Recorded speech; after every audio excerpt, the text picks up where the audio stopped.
Olá, pessoal! Chegamos ao último podcast do ano e nós vamos falar hoje sobre a temporada do Barcelona até o momento, nessa temporada do Koeman. Lembrando que estamos no dia 17 de dezembro, o Barcelona ainda tem alguns jogos até o final do ano, mas são muito poucos, então acho que já dá para fazer um balanço aí do que foi essa temporada, mesmo que nos próximos jogos o Barcelona ganhe ou acabe perdendo. Eu estou na companhia da Aninha, do canal Barça. Oi, pessoal, bom estar de volta. Da Luísa, torcedora do Barcelona. Oi, gente. E do Ricardo, também torcedor do Barcelona, sempre presente nas discussões do canal Barça. Boa noite para vocês. Bom, para começar, eu vou dar a palavra para o Ricardo, que tem opiniões assim bem polêmicas sobre esse time do Koeman. Ele adora o Griezmann e as trancinhas do Griezmann, tenho certeza. É fã incondicional do Braithwaite, né, Ricardo? Eu vou dar a palavra para você. Com certeza. Falar o que você está achando aí dessa temporada inicial do Koeman. O que você, por exemplo, achou que foi positivo, o que você achou negativo, o que você trocaria, inclusive? Bom, boa noite a todo mundo. Acho que é uma grande crítica em relação a esse time do Koeman é a instabilidade. Né? É um time que faz bons jogos em algumas ocasiões e quando parece que vai engrenar, volta a regredir, que é compreensível se a gente for pegar um cenário de reconstrução. É um treinador que chegou em agosto, e é um time com jogadores novos, com alguns jogadores bastante jovens, mas quando se fala de Barcelona e quando você vê em alguns jogos o time já conseguindo desempenhar atuações elogiáveis, você espera mais. E eu acho que o Koeman, ele está um pouco perdido enquanto a definição geral de quem vai jogar, em qual esquema vai jogar. Uma hora ele joga com o Griezmann, outra hora ele joga com o Coutinho, o Fati se lesionou, então isso complicou um pouquinho.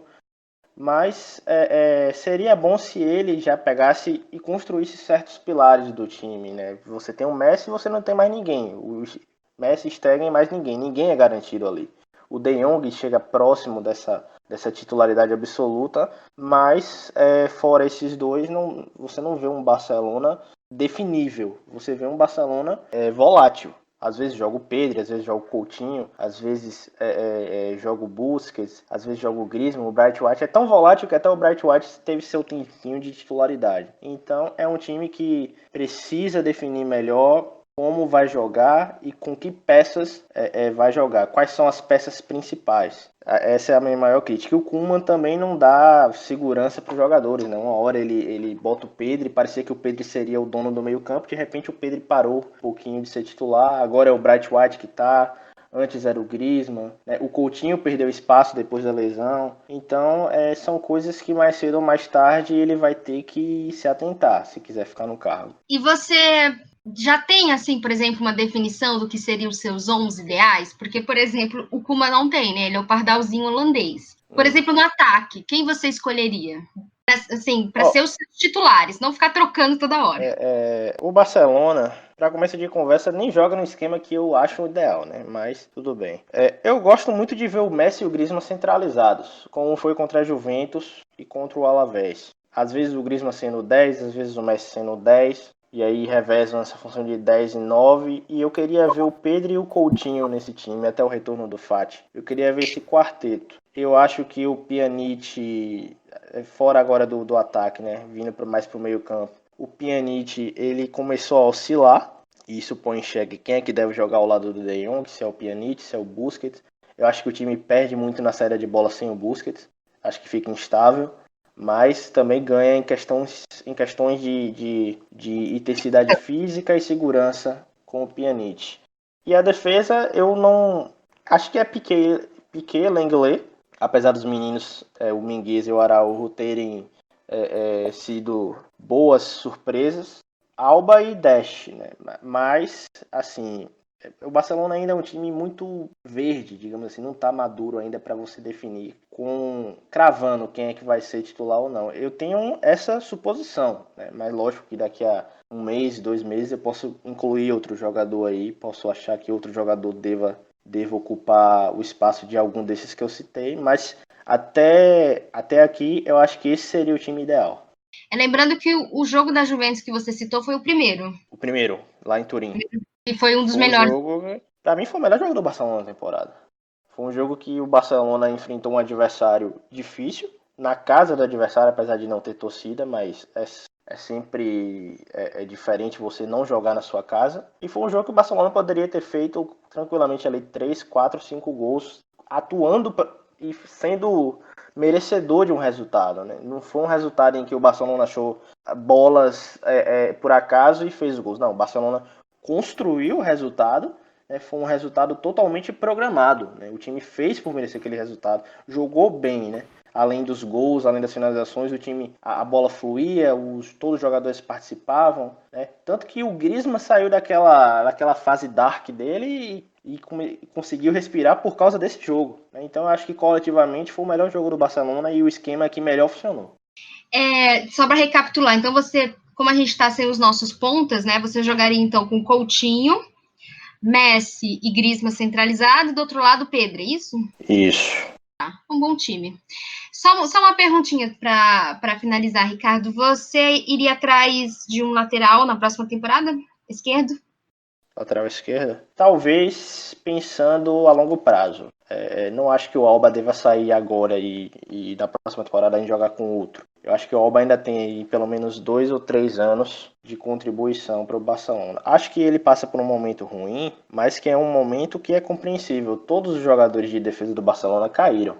E se a gente for ver o desempenho coletivo da defesa nos últimos tempos, é um desempenho que é compreensível por parte dos próprios defensores, mas é um desempenho também muito engajado pelo meio-campo. Um meio-campo que não dá segurança à defesa, um meio-campo desconexo, um time desconexo, que ataca de forma fragmentada e defende pior ainda, né? Você via o Barcelona do Setien, do Valverde nem tanto, né? O do Valverde foi mais na parte final, mas o do Setien era um time totalmente aberto. Era um time em que os volantes não tinham compromisso com a consistência defensiva. Então eu acho que o Alba ele pode se recuperar, ele tem 31 anos, ele tem um bom nível, é um lateral que fornece muito ofensivamente e jogou bem no último jogo contra a Real Sociedade, ele tá mostrando que pode ser útil. Agora, o time precisa encaixar, né? A gente fica falando muito em peças.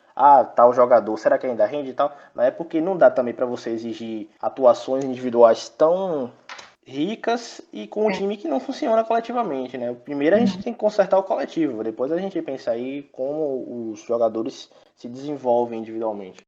E 9? Pensa no 9? Olha, enquanto tiver o Messi e o Griezmann, eu acho difícil. Nós vamos divergir nesse aspecto, mas eu já vou chegar aí. Bom, agora eu dou a palavra para a Aninha. Quero saber o que a Aninha tá achando aí do time do Koeman.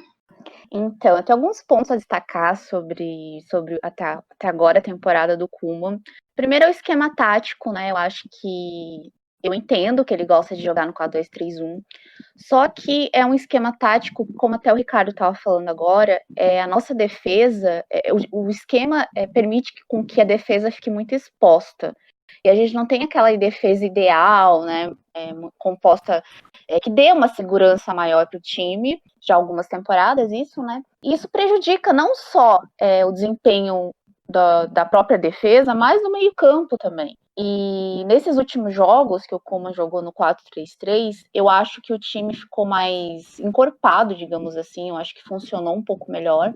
E principalmente até o próprio De Jong, eu senti que ele se desenvolveu mais, se potencializou mais, não senti ele tão exigido assim no meio campo. E a defesa também, né, se comportou de uma maneira geral melhor. Sem contar também que ele apostou no último jogo numa dupla de zaga do Araújo com o Mingueza, que eu achei uma boa aposta, gostei bastante. Acho que pela fase que o Lenglet está, acho interessante ele apostar nos garotos.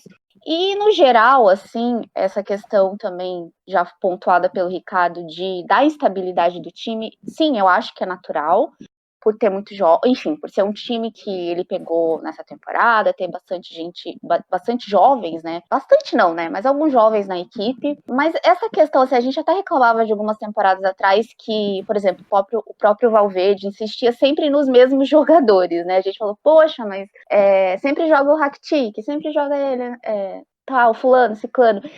É legal variar. Se você tem um plantel que você possa utilizá-lo, é importante dar bagagem para os jogadores, mas também a gente tem que ver, não ser tão radical a ponto de não saber qual é o time titular que tu vai jogar nesses jogos mais agudos da temporada, né?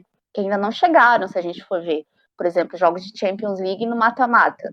Então, será que o Koeman tem um time ideal ali para jogar um jogo importante como esse? Eu acho que não. Eu acho que ele ainda joga ali com que ele... Bom, nesse jogo eu vou testar esse time. Nesse jogo, ele não sei se ele raciocina em relação a isso, a pensar num time maduro, entre aspas, um time que ele vá apostar e falar, não, esse time aqui acho que vai ser bacana, acho que vai dar bom com um jogo grande. Não sei se ele tem. E outra questão também, né, em relação a isso, a gente sabe, assim, que nessas últimas semanas surgiram algumas notícias, né, sobre o Puig, ele, o Puig, enfim, a gente sabe o que tá rolando ali, sabe, assim, entre aspas, né, mais ou menos, assim, por alto o que rolou.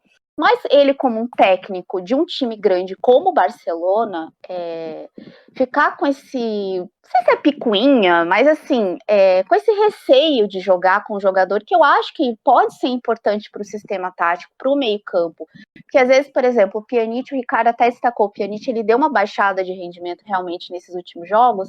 Por exemplo, até o próprio Puig poderia ajudar, sabe, no meio-campo, fazer alguma coisa diferente, deixar o time um pouco mais agudo, mais vertical, porque ele tem essa possibilidade, né, essas características. Então é legal, é bacana.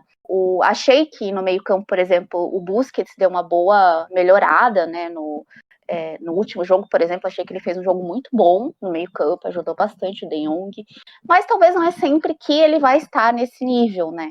Então, se você tem jogadores ali para mudar um pouco o ambiente de um setor do time, é importante utilizá-lo. Então, são alguns pontos. E um outro ponto importante, que eu até comentei ontem no meu Twitter, é que eu não entendo as substituições do Koeman, eu não entendo como ele raciocina durante os jogos nas substituições dele, porque em todos os jogos, ou na grande maioria deles até agora na temporada, eu sinto que ao invés do time melhorar, o time piora, né? Às vezes fica um Deus nos acuda até o final do jogo, sabe?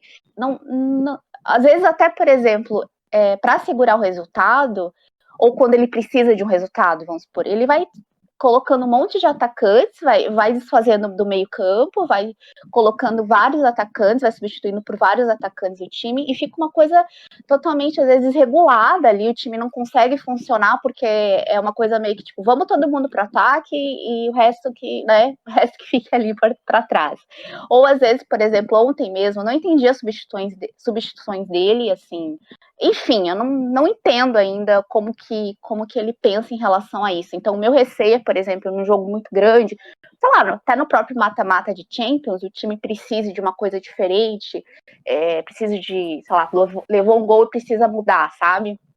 E precisa mudar alguma coisa ali no time, e ele não consiga pensar em alguma coisa diferente de estrutura tática para realmente alcançar um resultado positivo nas substituições dele, que ele vai fazer. Então isso me preocupa um pouco. De resto é isso, né? Achei que o jogo de ontem foi um jogo bem, assim, o primeiro tempo gostei bastante, e por mais que a gente reclame muitas vezes da defesa com razão, o ataque também tá perdendo muitos gols, né? Muitas oportunidades.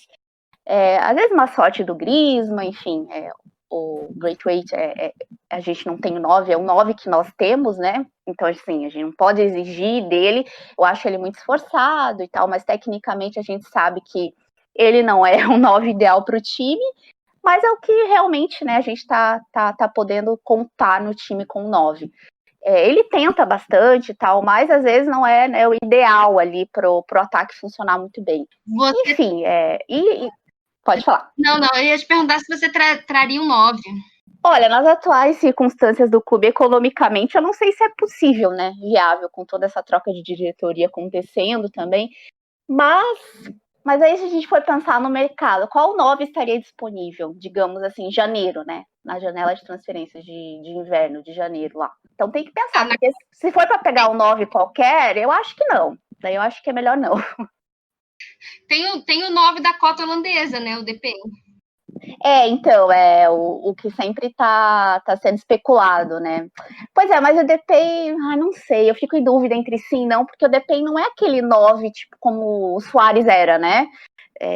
De ficar na área ali e tal, ele é mais assim, inclusive na Holanda ele não joga necessariamente como 9, né? Ele joga mais atrás do segundo atacante e faz muito mais uma função ali. Ele faz a função de 9, mas uma coisa mais diferente, não é uma coisa que talvez o Barcelona necessite, né, para ter aquela referência no ataque como um 9. Então, não sei, né? É difícil pensar se seria bom, se não seria bom. Talvez pelo Koeman conhecê-lo muito bem, né? Por já ter trabalhado com ele. Pode ser que dê certo, né? Mas, assim, não sei. Não sei se eu traria, não, na verdade. A questão das substituições, eu acho que o Koeman, ele muda muito, como a Ana já ressaltou. E ele é muito drástico. Por exemplo, ele não faz uma programação, não, no segundo tempo para esse jogo aqui eu tenho uma ideia de que eu vou botar fulano e tal. Ele muda sempre de acordo com o resultado. Então, se o time tomar um gol, de repente ele tá jogando com 3 meias, ele tira 2 meias para botar 2 atacantes. Isso faz com que o comportamento do time seja muito, digamos assim, volátil, né? É um time que de repente está postado de uma forma e tudo cai por terra, né? E o time desmorona, fica irreconhecível. Como foi o jogo contra a Real Sociedad? O time, depois dos primeiros 60 minutos, o time do Barcelona não conseguia sair jogando. Por quê? Porque ele tirou o Busquets para botar o Alenha e botou o Trincão no lugar do Griezmann. Foi do Pedri, eu não lembro bem. E aí o time perdeu os articuladores. Então ele precisa pensar um pouquinho melhor e ser um pouquinho mais calmo, porque não é todo jogo que ele vai ter que fazer substituições drásticas, né? O exemplo mais claro que eu vi nessa temporada foi contra o Real Madrid. Depois das substituições, o Barcelona praticamente foi engolido pelo Real Madrid, né? O Koeman viu um resultado adverso e ele não conseguia ser razoável em relação ao nível de mudança que o time precisava. Ele exagera muito. Eu acho que esse é um reflexo de como ele é um pouquinho radical, sabe, extremista. E o Barcelona é um exemplo disso, né? Você vê o Barcelona começando os jogos a toda tona. O Barcelona começa os jogos ligado no 220 volts e no segundo tempo o Barcelona é totalmente avesso àquilo que em termos de proporção em relação ao que fazia no início do jogo. Então, o Barcelona começa pressionando, começa criando chances e tal, aí não sai o gol e de repente o time parece que fica com medo, fica nervoso e aí o time fica irreconhecível. Então falta controle nisso e as substituições são um exemplo dessa falta de controle. O Koeman não tem controle sobre a estabilidade do time no decorrer do jogo e ele também não tem controle em relação às substituições que ele faz. Ele não consegue manter um ritmo durante todos os 90 minutos. O Barcelona começa bem, geralmente no segundo tempo cai bastante, né, muda. Às vezes é um jogo em que o time estava fazendo um jogo cadenciado e de repente no segundo tempo o jogo fica acelerado, fica pouco articulado. Muito bem. Lu, sua opinião sobre a temporada do Barça? Você concorda com o pessoal? Então, primeiro já falando uma coisa que eu fui uma das pessoas que mais defendeu a vida do Koeman no início da temporada, antes de anunciar qualquer técnico e etc. Porque eu gostava muito do trabalho dele na seleção holandesa. E eu já esperava que ele iria adotar mesmo 4-2-3-1. E considerando que a gente tem Coutinho e Griezmann no elenco, eu entenderia em muitos jogos. Só que uma coisa que acho que me incomoda, eu acho que a Ana e o Ricardo falaram muito bem, a questão das substituições.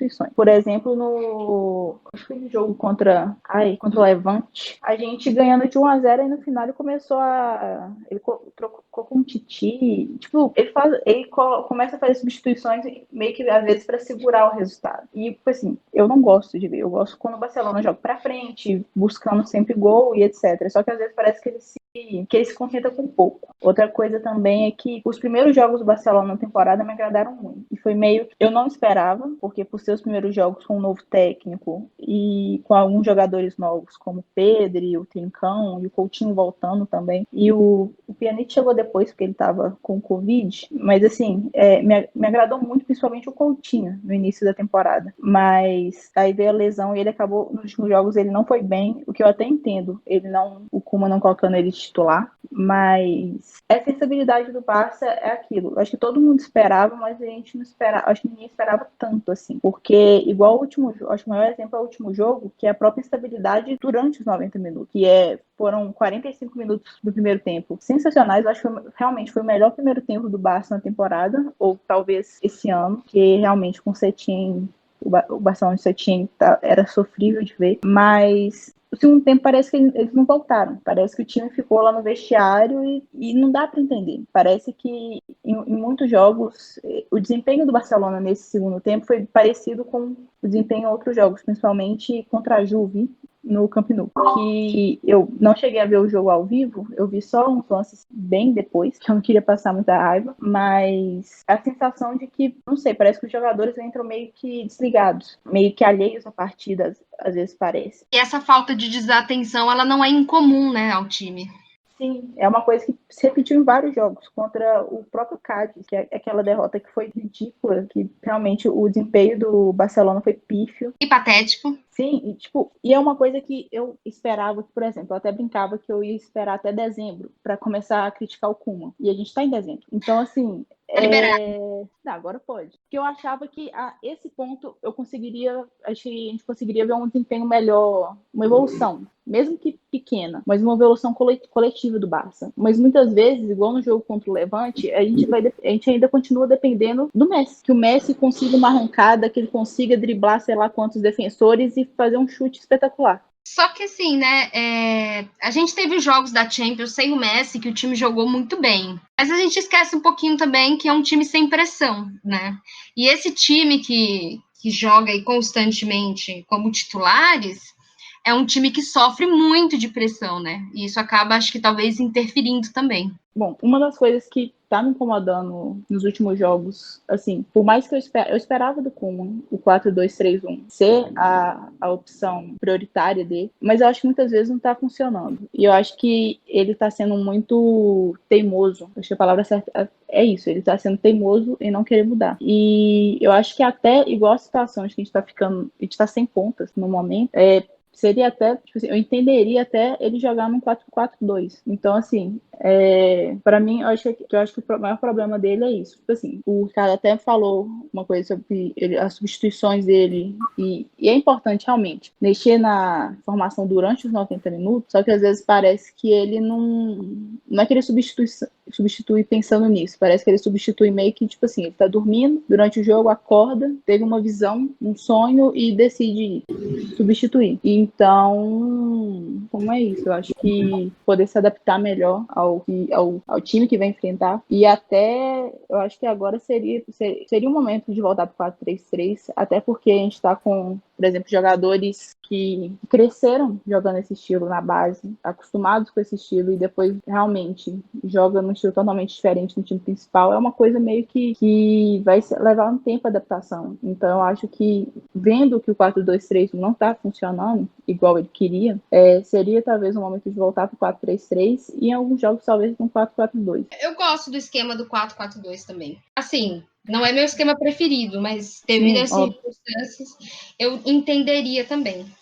E você contrataria o 9, Lu? Então, obviamente eu não acho que o Braithwaite é um 9 para o Barcelona, mas ele tá lá. E considerando a situação econômica do time, eu acho que se fosse para trazer um 9, hoje, para mim, seria só trazer o 9, trazer o dono da posição. Porque, por exemplo, o Depay, eu gosto do Depay, mas eu não acho ele também que seria uma evolução muito grande. Eu acho que até, considerando que ele também joga muito de ponta, caindo mais pela esquerda, eu acho que ele até tomaria alguns espaços. Então, assim, eu acho que hoje, não.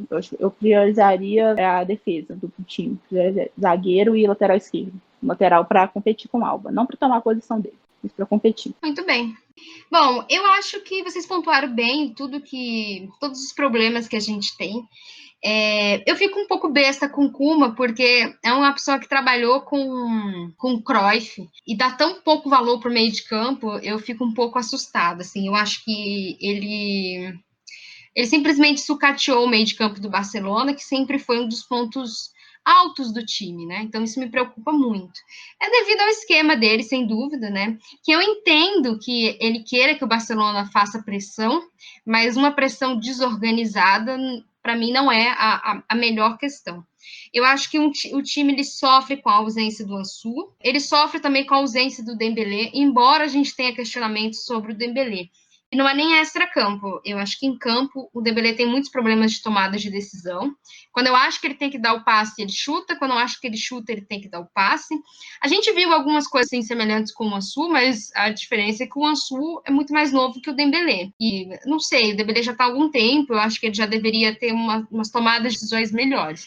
Mas o Barcelona sofre porque ele é um jogador muito rápido, é um jogador muito veloz. Então, sem ele, o time fica lento, de fato. Eu também não gosto muito do esquema, eu preferi um 4-3-3, mas sem os pontas eu não sei como é que ficaria, talvez um 4-3-3 torto, como foi no Valverde, como foi do Setien. Mas a gente tem um jogador da base que é o Conrad, e eu testaria. Testaria porque eu prefiro testar uma pessoa que está na posição do que eu ver o Braithwaite, que é um 9 de ponta, né? Isso me preocupa porque é a cara do Koeman trazer o DP justamente assim. Vamos ter um 9 que pode jogar de ponta esquerda. Eu também preferia que fosse um 9 melhor, concordo com vocês. Mas Laporta está de olho no Haalandinho para o desespero do Ricardo, não é mesmo, Ricardo?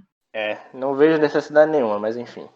Morta. Como não? Olha o que esse garoto tá fazendo. Não, ele, quando eu falo isso, não é que eu critico o jogador de uma maneira geral. Eu acho ele um baita atacante. Mas ele joga, quando ele jogava no Salzburg e na Alemanha também, no futebol alemão, ele joga em times que favorecem o jogo dele, favorecem o senso de posicionamento, o senso de definição. Ele joga em times rápidos, times mais objetivos. E o Barcelona, por mais que o Koeman se esforce para fazer o time ser objetivo mais do que o normal, né? Por mais que o Koeman force ligação direta às vezes, por mais que o time seja menos controlador, por mais que ele tenha negligenciado o meio campo, o Barcelona ainda é um time que trabalha muito a bola, né? O Barcelona ainda não é um time que chega com poucos toques, é um time que ainda chega com muitos toques. Eu acho que trazer o Haaland num cenário como esse seria gastar muito e seria fazer uma aposta.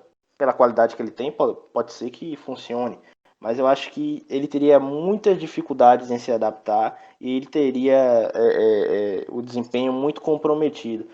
É o que eu acho, por exemplo, que acontece com o Griezmann, né?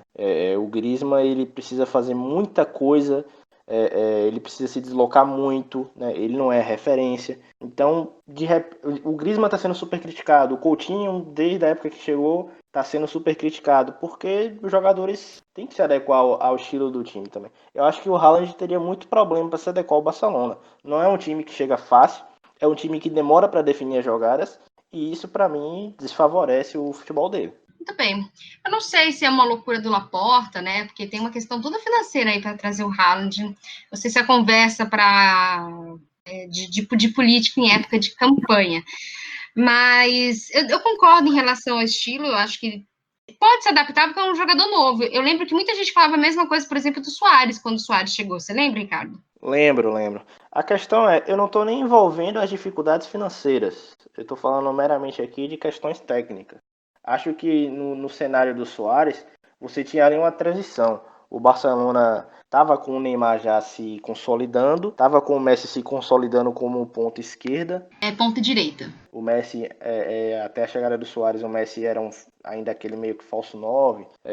Até jogava com Fábrica, jogava com o Sanches. Então não era um time que tinha 2 pontas e um centroavante. Com o Suárez e com o Luiz Henrique virou. Por isso que deu certo. Então eu não vejo esse protocolo com o Haaland. Eu acho que vai ter que quebrar muita cabeça com o próprio Haaland e com os outros jogadores. Quem é que você vai tirar para botar o Haaland? Porque não pode ter tantas opções de ataque no Barcelona e ainda ter o Haaland. Você tem um Dembélé, você tem um Griezmann, você vai deixar esses caras no banco por tanto tempo? Não, mas aí o Griezmann seria vendido, pelo que eu entendi. Então é mais loucura. Ele falou Griezmann e Coutinho, né? Eu acho desnecessário. Eu não tô dizendo que vai necessariamente dar errado. Eu tô dizendo que é uma aposta que eu não faria. Entendi. Bom, eu acho que seria interessante Ansu, Haaland e Messi. É que você não gosta do Messi mais na posição da direita, né? Questões de marcação. Olha, eu tenho certeza que o Messi não serve mais pra ser ponta, velho. Isso vai nerfar ele fisicamente. Ele vai ter que correr muito. E quando ele precisar ter a bola e ter fôlego pra arrancar, passar dos zagueiros, quebrar a defesa adversária, ele não vai ter esse fôlego. Mas tem 33 anos, não dá mais pra ele jogar naquele ritmo absurdo que ele jogava e aguentar o tranco. Acho que vai desfavorecer. Acho que o Messi ele precisa jogar numa posição que eu acho que é de meio atacante, a posição ideal para ele, uma posição em que ele participe do jogo sem a bola, mas que ele não se desgaste tanto. Para mim, hoje o Messi jogando com o Griezmann centralizado dá para fazer isso, porque o Griezmann pode fazer esse trabalho sujo por ele. Por isso que eu gosto dos dois centralizados e se alternando. Agora, como ponta, eu acho difícil, mas pode até render como um garçom e tal, mas para você exigir do Messi que ele faça tantos gols como fazia antes, jogando de ponta e com o cansaço físico que a posição exige, eu acho que não é muito inteligente. Eu entendo a lógica desse argumento. Eu só fico olhando assim as opções que o Barcelona tem e eu não consigo ver ninguém fazendo o que ele faz ainda. Né? O ideal para deslocar o Messi é a gente ter alguém que consiga fazer isso. Mas eu, infelizmente, não vejo, sabe? Não consigo ver. Para mim, a solução seria você fazer o seu meio-campo ser criativo. Você fazer o seu meio-campo ser produtivo. Um time em que os meio-campistas são produtivos, os atacantes eles se favorecem, porque os atacantes se desgastam menos, quebram menos a cabeça e os atacantes são mais bem fornecidos. É o que acontece com o Bayern, é o que acontece com o Liverpool. Você vê ali um time que funciona que a bola chega.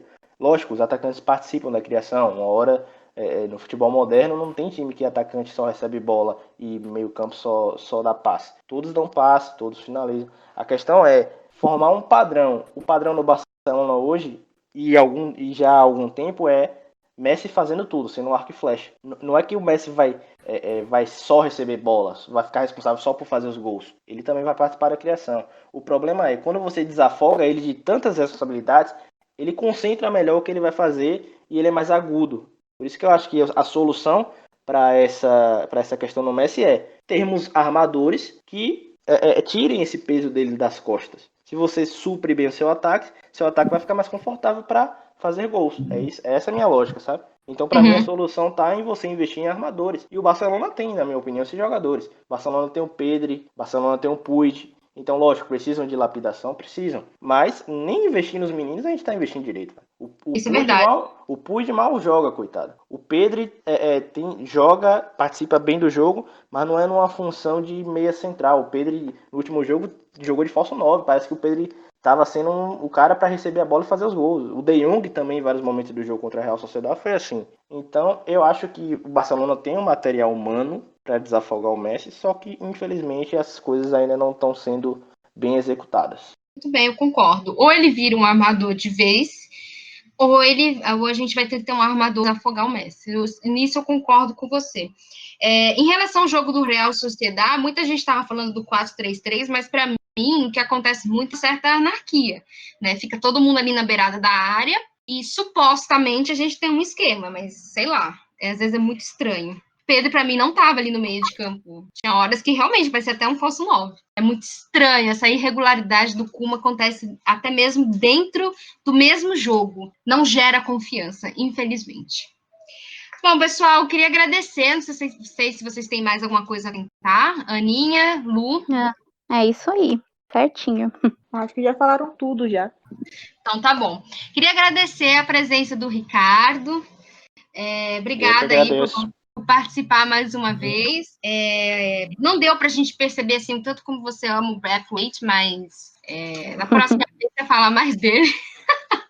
Eu sou extremamente compreensível com o Braithwaite, velho. Tipo, eu acho que ele é um jogador esforçado e tal. Acho que é uma boa pessoa também. Ele tem cara de que é um cara bem, bem profissional e que ele positivo, é bem zeloso com a posição dele. Mas, infelizmente, não é um jogador para as exigências técnicas que o time da gente precisa, sabe? Então, mas não é um jogador que tem muito torcedor do Barcelona que é 8 ou 80, né? Ou o jogador ele é amado ou ele é odiado. Nunca tem um meio termo. Eu tenho um meio termo com o Braithwaite. Ele é funcional até certos jogos. Tem jogos que não dá para contar com ele porque já exige demais. Concordo. E ele me parece uma pessoa muito positiva, inclusive. Bom, Aninha, muito obrigada pela participação mais uma vez. Ricardo, você quer deixar suas redes sociais, alguma coisa? Não, tá tranquilo.